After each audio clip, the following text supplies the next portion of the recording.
Selamat datang di Beetle Channel, semoga kita bahagia. Jangan lupa subscribe, like, komen dan share agar channel ini semakin berkembang. Terima kasih. Novel Kekuasaan dan Kekayaan. Bab 243. Yu Meixia belum pernah merasa bahagia dalam hidupnya. Dong Suebing mengangguk dan tersenyum pada Yu Qianqian.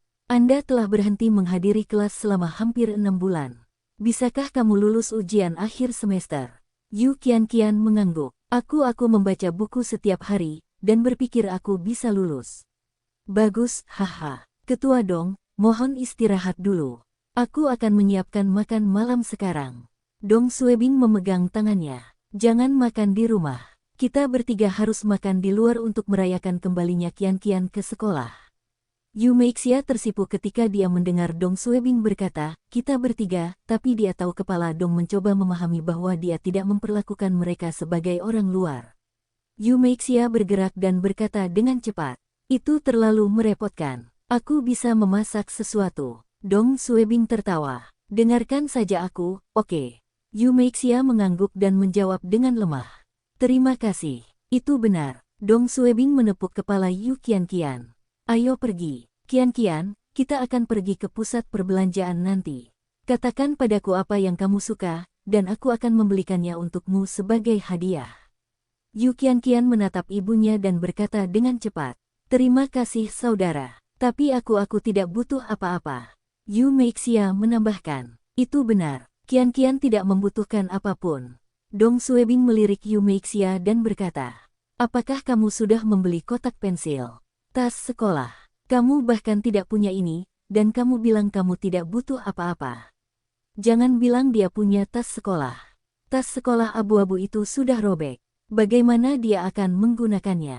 Para siswa di sekolah bersifat kekanak-kanakan dan mereka akan mengolok-olok Qianqian karena membawa tas itu. Itu tidak akan baik secara psikologis. Karakter Yu Qianqian mirip dengan ibunya. Mereka memiliki harga diri yang rendah dan Dong Suebing ingin Qianqian berubah. Yu Meixia terkejut karena dia tidak menyangka kepala Dong begitu teliti, dan dia mulai menangis. Dong Suebing menatapnya.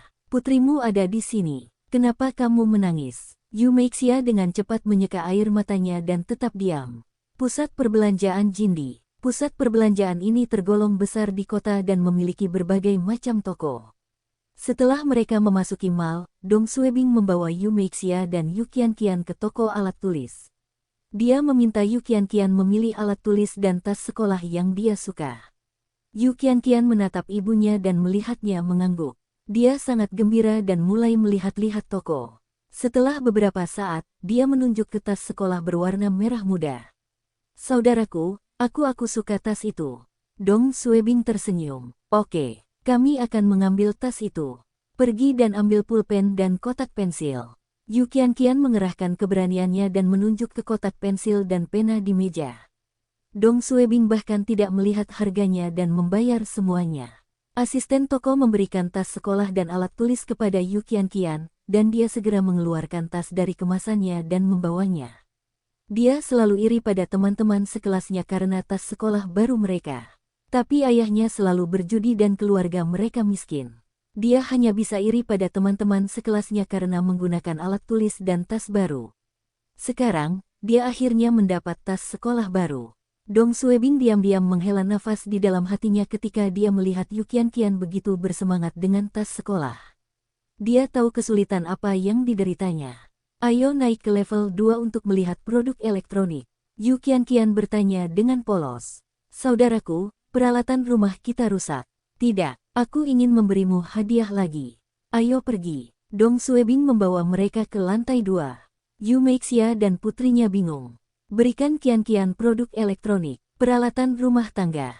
Mereka menyadari apa yang dibicarakan Dong Suebing ketika mereka masuk ke bagian komputer di level 2. Tidak banyak CPU yang dipajang, tapi ada banyak laptop. Mata Yu Qianqian terpaku pada laptop. Kakak akan membeli komputer untuk diriku sendiri. Yu Meixia panik. Ketua Dong, ini terlalu mahal. Dong Suebing mengabaikannya. Qianqian, pergi dan pilih model yang kamu suka. Itu terlalu mahal. Yu Qianqian sangat menginginkan komputer, dan semua orang dapat melihatnya dari matanya, kata Yu Meixia. Ketua Dong, kamu tidak boleh melakukan ini. Dong Suebing memandangnya. Saya bilang beli berarti beli. Kita hidup di era digital sekarang. Bagaimana mungkin seorang anak tidak memiliki komputer? Terkadang aku perlu menggunakan komputerku, dan kamu juga tidak mengizinkan Kian-Kian memasuki kamarku.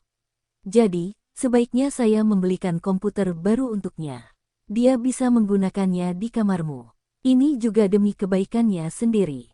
Baiklah, Kian-Kian, jangan dengarkan ibumu. Katakan saja padaku yang mana yang kamu suka.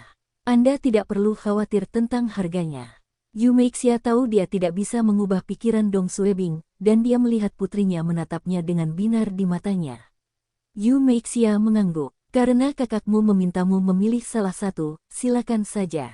Anda harus ingat untuk membayar kembali kepala Dong ketika Anda dewasa.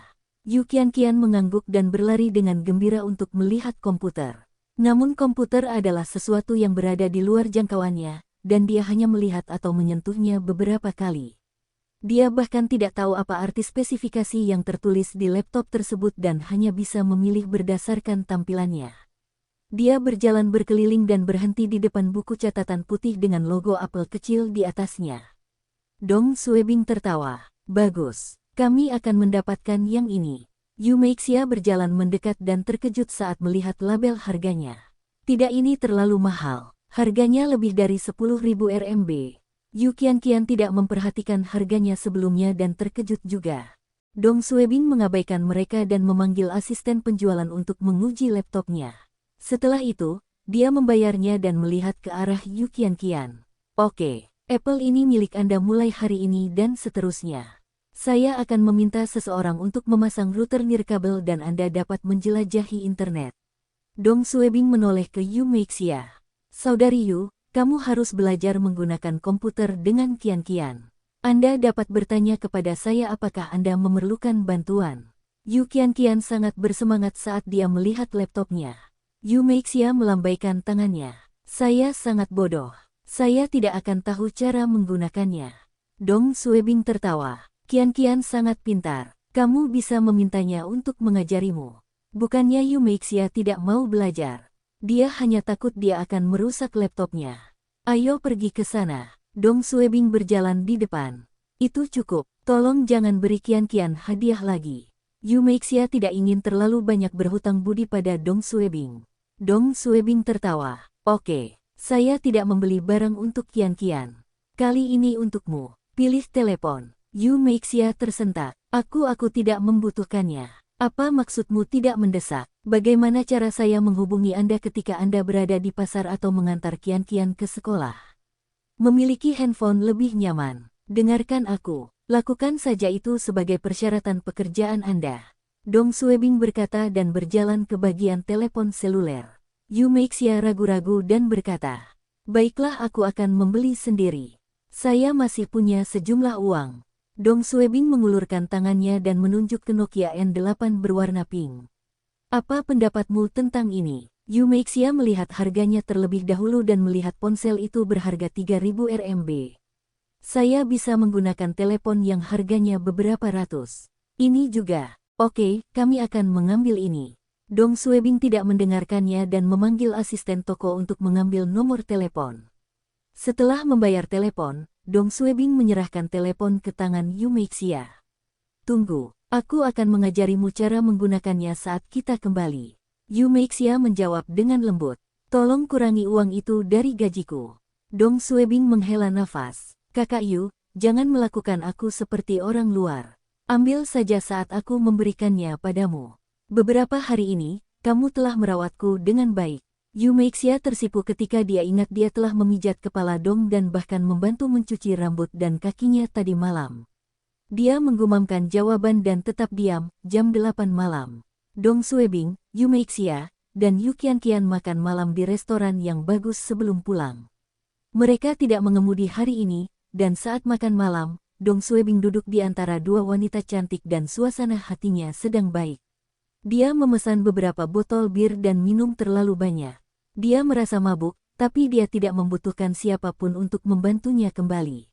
Yu Meixia berkata dengan cemas. Ketua Dong, istirahatlah di sini sebentar. Aku akan memasak sup agar kamu sadar. Dong Suebing duduk di sofa. Jangan terlalu merepotkan. Saya baik-baik saja, dan efek alkoholnya akan hilang sebentar lagi. Yu Meixia ragu-ragu. Kalau begitu aku akan mengisi bak mandi untukmu. Dong Suebing mengangguk. Yu Meixia memasuki kamar mandi dan tersipu ketika dia memberitahu Yu Qianqian. Qianqian, kembalilah ke kamarmu untuk bermain dengan laptopmu. Yu Qianqian mengangguk dan kembali ke kamarnya, dengan penuh semangat membawa laptopnya. Yu Meixia melihat putrinya memasuki kamarnya dan dia pergi untuk menutup pintu. Setelah itu, dia pergi ke ruang tamu dan membantu Dong Suebing ke kamar mandi.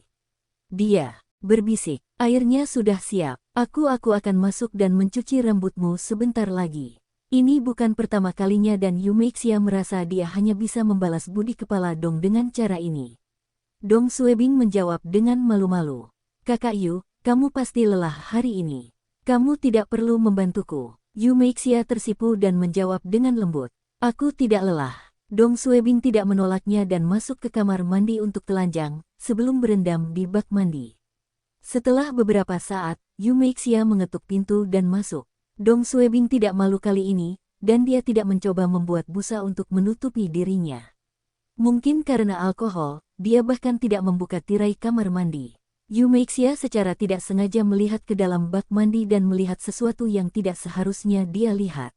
Wajahnya langsung memerah, tapi dia bukanlah seorang gadis muda dan dia kembali tenang dengan cepat. Dia mengambil pancuran dan mulai mencuci rambutnya. Dong Suebing menutup matanya dan tertawa. Terima kasih. Ini bukanlah hal yang seharusnya dilakukan oleh seorang pembantu. Jawab Yu Meixia. Ini tidak apa-apa. Anda telah memperlakukan saya dan putri saya dengan baik, dan saya harus melakukan ini. Terima kasih, kata Dong Suebing. Beritahu saya jika Anda menemui masalah. Jika saya bisa membantu, saya pasti akan membantu. Yu Meixia mengakui dan berterima kasih padanya. Dia mengarahkan wajahnya ke dinding kamar mandi dan meraih kaki Dong Suebing untuk memijat kakinya dengan malu-malu.